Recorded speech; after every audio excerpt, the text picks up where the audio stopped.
write Shakespeare, and you're sitting at home, it's like, I cannot believe that the teacher asked me to read this Shakespearean play, and I don't even understand what that man is talking about. Try to get a little rhythm or music or something, and then go home and repeat it in a different way, and give Shakespeare some flavor. So you can be like, Signor Antonio, many a time and often the Rialto, you have rated me for my usances, till have I borne it with a patient shrug, patient shrug, what, a patient shrug? And just, you can have fun with it, and play around with the words, and be like, you know what, maybe this Shakespeare isn't as bad as I thought it was. Another thing I want to tell you is that if you're heading out, you're gonna finish junior high, you're gonna go into university, you're gonna go on into the work world, you're always going to need the skills of oral communication. When you're in university, you're gonna have to stand up in front of the class and present your paper. You might even have to do that in high school. If you're on a job, same thing. So it's something to really get comfortable with now while you're young. You might as well practice it now. Because like I said, in the beginning, there was the word.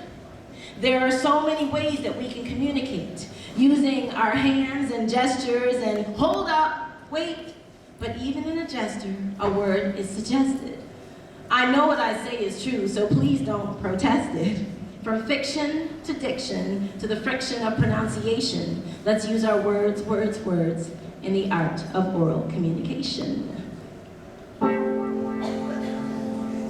Sounds really cool.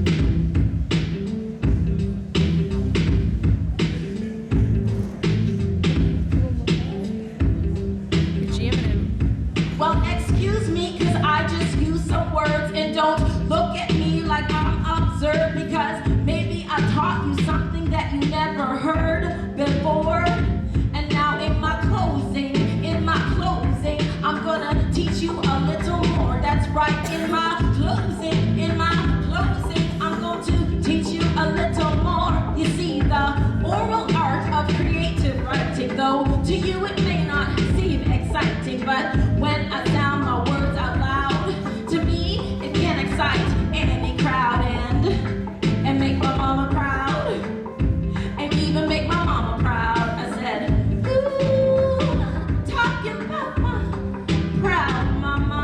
And another word for proud I can say out loud could be happy, thrilled, or satisfied, pompous, conceited, or swollen with pride, self-righteous, conceited, or arrogant, made haughty, high and mighty, or self-important. You see what I mean about the words,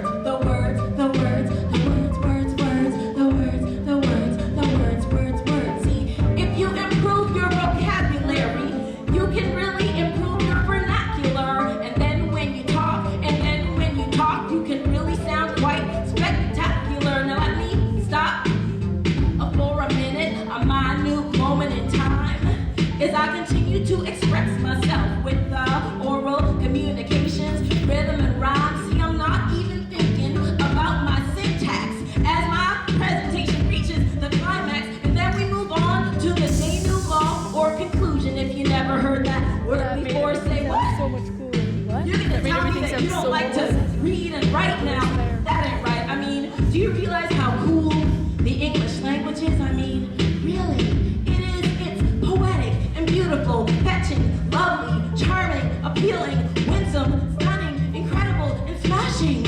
All those things about the English language that you didn't know. You see, it's not for trashing with your LOL and your ROFL and your BFF and your TTYL and your OMG. See, that ain't for me. No, that ain't for me. See, this texting is not exercising your vocabulary. Can you hear me? See, this texting, it's not exercising your vocabulary.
words, words, words, words, words.